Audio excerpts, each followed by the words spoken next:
कितना बड़ा धोखा हमारे साथ किया, जरा समझिए। इस कानून का क्या नाम है? Place of worship act. Hindi में कहते हैं पूजा स्थल कानून। पूजा कौन करता है? मुस्लिम पूजा करते हैं क्या? नहीं, मुस्लिम प्रार्थना करते हैं, हिंदू पूजा करते हैं, मूर्ति की पूजा होती है और निराकार ब्रह्म की प्रार्थना होती है। तो ये प्लेस ऑफ वर्शिप एक्ट है जो सुप्रीम कोर्ट में मैं पिछले 4 सालों से समझा रहा हूं। इसका नाम प्लेस ऑफ वर्शिप एक्ट है, तो किसके हित के लिए हुआ? ये पूजा स्थल के लिए हुआ। पूजा स्थल को क्या कहते हैं? मंदिर। और इस कानून का पहला सेक्शन ये कहता भी है कि रिलीजियस कैरेक्टर चेंज नहीं होगा। हम भी कह रहे हैं रिलीजियस कैरेक्टर चेंज नहीं होना चाहिए, और हमारा ये कहना है कि मंदिर का रिलीजियस कैरेक्टर चेंज होता भी नहीं। कैरेक्टर और अपीयरेंस, इसमें अंतर है। इस समय मैंने पीला वस्त्र पहना हुआ है, ये रामनामी दुपट्टा रखा हुआ है, अभी तिलक लगा लिया, तो मैं क्या दिख रहा हूं? हिंदू। मैं बगल के मस्जिद में जाऊं, सफेद कुर्ता पैजामा पहनूं, गोल टोपी लगा लूं, तो क्या दिखूंगा? मुस्लिम। मैं क्रॉस पहन लूं तो क्या दिखूंगा? क्रिश्चियन। मैं साफा बांध लूं तो क्या दिखूंगा? सिख। ये मेरा चरित्र नहीं है, ये मेरा कैरेक्टर नहीं है, ये क्या मेरा है? रूप, अपीयरेंस। और कानून किसकी बात करता है? कैरेक्टर की। तो कैरेक्टर में हिंदू हूं या मुस्लिम हूं या पारसी हूं या ईसाई हूं या सिख हूं, मेरा कैरेक्टर जानने के लिए क्या करना पड़ेगा? सर्वे। मैं सुप्रीम कोर्ट में हूं, काले कोर्ट में हूं, क्या दिखता हूं? एडवोकेट। मैं हॉस्पिटल में जाऊं, सफेद कोट पहन लूं तो कैसा दिखूंगा? डॉक्टर। पुलिस लाइन में चला जाऊं, खाकी वर्दी पहन लूं तो कैसा दिखूंगा? इंस्पेक्टर। लेकिन मेरा कैरेक्टर क्या है, ये जानने के लिए आपको सर्वे करना पड़ेगा। मैंने कहा पहला मेरी ये दलील थी कि इसका नाम प्लेस ऑफ वर्शिप एक्ट है, तो कृपया इसको प्लेस ऑफ वर्शिप के पक्ष में इसकी इंटरप्रिटेशन करिए, प्लेस ऑफ प्रेयर के नहीं। मंदिर को प्लेस ऑफ वर्शिप कहते हैं और मस्जिद को प्लेस ऑफ प्रेयर कहते हैं। There is a difference between place of worship and place of prayer. आपको किसी एयरपोर्ट पे प्लेस ऑफ वर्शिप नहीं मिलेगा, क्या मिलता है? Place of prayer. क्यों? क्योंकि प्लेस ऑफ प्रेयर फिक्स नहीं होता, आप उसको बदलते रहिए। आज यहां प्लेस ऑफ प्रेयर है, कल पे यहां गोडाउन हो जाएगी, प्लेस ऑफ प्रेयर इधर चला जाएगा, परसों उधर चला जाएगा, नरसों उधर चला जाएगा। प्लेस ऑफ वर्शिप बदल नहीं सकता।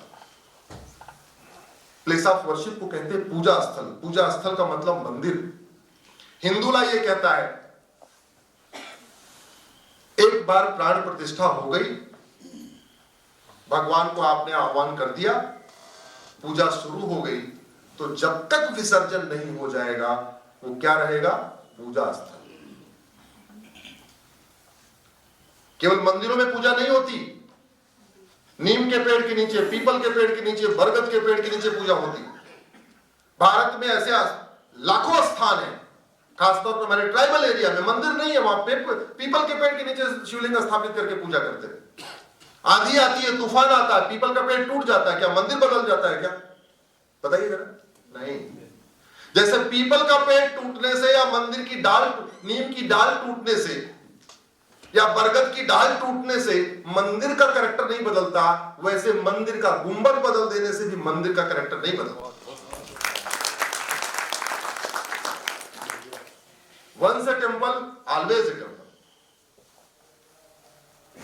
एक बार प्राण प्रतिष्ठा हो गई, जब तक विसर्जन नहीं होगा वो मंदिर ही रहेगा।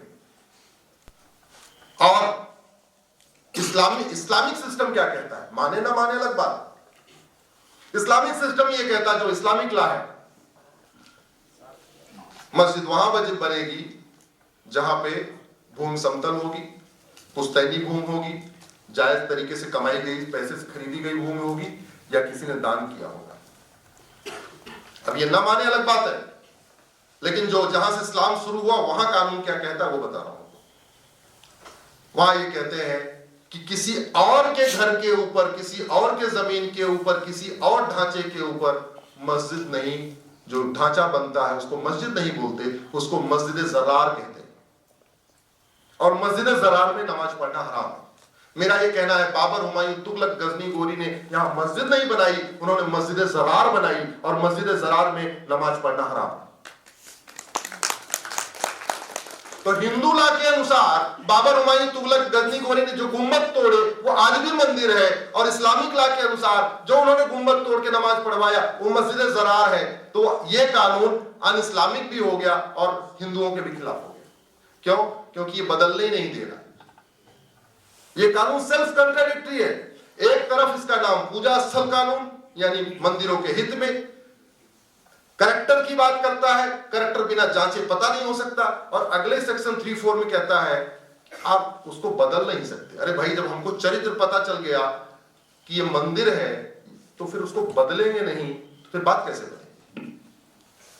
कट ऑफ डेट क्या दे दिया? 15 अगस्त 1947, जब भीषण दंगा हो रहा था, नोआखाली हो रहा था, कहां कहां दंगा हो रहा था। उस दंगे में हिंदुओं के मंदिर, केवल हिंदुओं को नहीं मारा गया था, हिंदुओं के मंदिरों पे भी कब्जा हुआ था।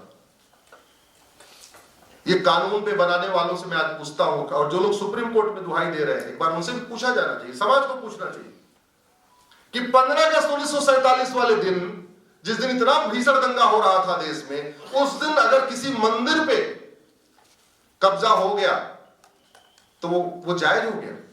मतलब आप दंगों को भी जायज ठहरा रहे हो, आप बाबर के काम को भी जायज ठहरा रहे हो, हुमायूं के काम को जायज ठहरा रहे हो, औरंगजेब, खिलजी सबके काम को जायज ठहरा रहे हो। क्या ये भारत की सरकार आक्रांताओं के इल्लीगल काम को लीगलाइज करने के लिए बनी हुई है क्या?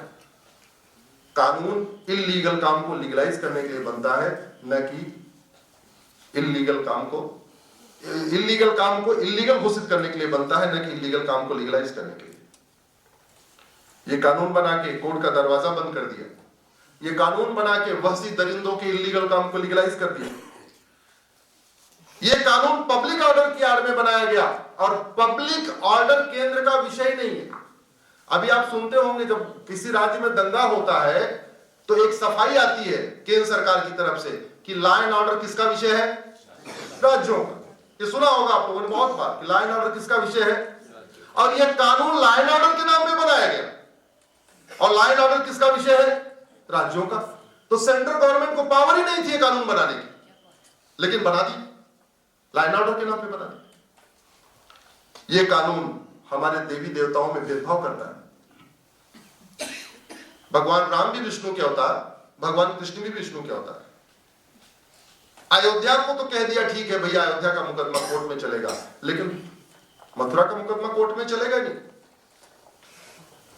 राम भक्तों के लिए जितना महत्वपूर्ण अयोध्या है, भगवान कृष्ण के भक्तों के लिए उतना ही महत्वपूर्ण मथुरा है, भगवान शंकर के भक्तों के लिए उतना ही महत्वपूर्ण काशी है, मां सरस्वती के भक्तों के लिए उतना ही महत्वपूर्ण भोजशाला है, मां दुर्गा के भक्तों के लिए उतना ही महत्वपूर्ण भद्रकाली है।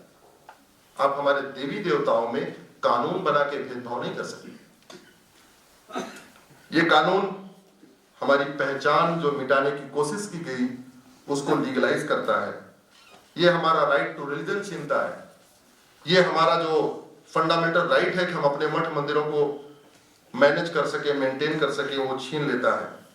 हिंदू लॉ के भी खिलाफ है, इस्लामिक लॉ के भी खिलाफ है, और सेकुलरिज्म के भी खिलाफ। आजकल सेकुलरिज्म की खूब दिहाई दी जाती है। केंद्र सरकार इसलिए थोड़ी होती है कि एक पक्ष के हित में कानून बनाए। और जरा कानून देखिए, मैं एक ही सरकार के द्वारा बनाए गए दो कानून दिखा रहा हूं आपको। एक 1995 में बना है वक्फ एक्ट, और दूसरा 1991 में बना है प्लेस ऑफ वर्शिप एक्ट। 1995 में हिंदुओं का कोर्ट का दरवाजा बंद किया, लेकिन फिर भी एक छोटा सा एक रास्ता दिया जिसको कहते हैं वक्फ बोर्ड, वक्फ ट्रिब्यूनल। हालांकि वो जानलेवा रास्ता है, वो रास्ता जानलेवा है, लेकिन फिर भी एक छोटा सा रास्ता है। प्लेस ऑफ वर्शिप एक्ट बनाया तो इसमें तो प्लेस ऑफ वर्शिप बोर्ड और प्लेस ऑफ वर्शिप ट्रिब्यूनल बनाए नहीं। वक्फ एक्ट में सर्वेयर बना दिया कि वो सर्वेयर पूरे देश में घूमेगा, घूम घूम के देखेगा कौन सी जमीन मुसलमानों की है, बाबर, हुमायूं, तुगलक, गजनी गोरी की है। और वहीं दूसरी तरफ प्लेस ऑफ वर्शिप एक्ट में सर्वेयर बनाना तो छोड़िए, हमारे जैसे जो लोग जाके ढूंढ ढूंढ के अगर बता भी रहे कि ये हमारा है, ये हमारा है, तो भी करें, सर्वे नहीं करने देंगे। हिंदुओं को थर्ड क्लास बना दिया है कानूनन। ये मुझे बहुत दुख के साथ कहना पड़ रहा है। कानून के नजरिए में हिंदू भारत में, हिंदुस्तान के हिंदू थर्ड क्लास सिटीजन हो चुके हैं। इतना बड़ा अत्याचार भारत पूरी दुनिया में अपने देश के नागरिकों के साथ नहीं होता। पूरी दुनिया में जो माइनॉरिटी कम्युनिटी है वो इक्वल राइट के लिए संघर्ष कर रही है, और भारत के मेजॉरिटी कम्युनिटी इक्वल राइट के लिए संघर्ष कर रही है। हम तो कह रहे हैं जैसा वक्फ पैक्ट है वैसा आप मुझे place of worship act they दो, जैसे वक्फ पैक्ट में वक्फ बोर्ड है वैसे मुझे प्लेस ऑफ वर्शिप में प्लेस ऑफ वर्शिप बोर्ड दे दो, जैसे वक्फ पैक्ट में वक्फ ट्रिब्यूनल है वैसे हमें प्लेस ऑफ वर्शिप ट्रिब्यूनल दे दो, जैसे इसमें सर्वेयर का एक होता है वो जा जाके ढूंढ ढूंढ के जमीन निकालता है, ऐसे एक सर्वेयर दे दो, हमारा सर्वेयर जाएगा ढूंढ ढूंढ के निकालेगा कहां कहां हमारी जमीनें थी जहां वर्षित दलितों ने कब्जा किया। जैसे इसमें आपने कोर्ट का दरवाजा रोका है, ठीक है इसमें भी कोर्ट का दरवाजा रोको, लेकिन हमारा कम से कम हमारा ट्रिब्यूनल तो होना चाहिए कि नहीं होना चाहिए। यही लड़ाई चल रही है। और एक बात और, अगर इस आधार पे कि वक्त प्लेस ऑफ वर्शिप एक्ट का मामला सुप्रीम कोर्ट में चल रहा है और जब तक प्लेस ऑफ वर्शिप एक्ट की पीआईएल पेंडिंग है तब तक सारे सर्वे रोक दिए जाएंगे, तो मैं ये भी बता दूं ये वक्फ एक्ट का मामला भी कोर्ट में चल रहा है और वो भी मेरी पीआईएल। फिर तो इस लॉजिक के हिसाब से माननीय जज साहब आप बैठे बताइए, अगर प्लेस ऑफ वर्शिप एक्ट की मेरी पीआईएल कोर्ट में पेंडिंग है इसलिए पूरे देश में सर्वे नहीं होगा, तो फिर वक्फ एक्ट भी मेरी पीआईएल पेंडिंग है, फिर पूरे देश में वक्फ बोर्ड वक्फ ट्रिब्यूनल के काम को होल्ड कर देना चाहिए, उनके सर्वे को स्टे कर देना चाहिए, जब तक हमारी पीआईएल पे डिसीजन न हो जाए सारा का सारा वक्फ बोर्ड बंद हो जाना चाहिए।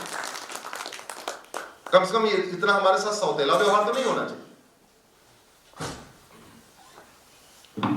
लड़ाई चल रही है, चलती रहेगी, लेकिन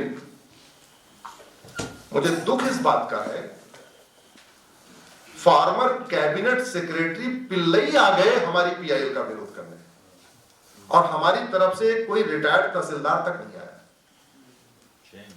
फॉर्मर होम सेक्रेटरी आ गए पीआईएल हमारी पीआईएल का विरोध करने, और हमारी पीआईएल का समर्थन करने एक कोई रिटायर्ड डिस्ट्रिक्ट जज या कोई रिटायर्ड पुलिस कप्तान या कोई रिटायर्ड कलेक्टर तक नहीं आए।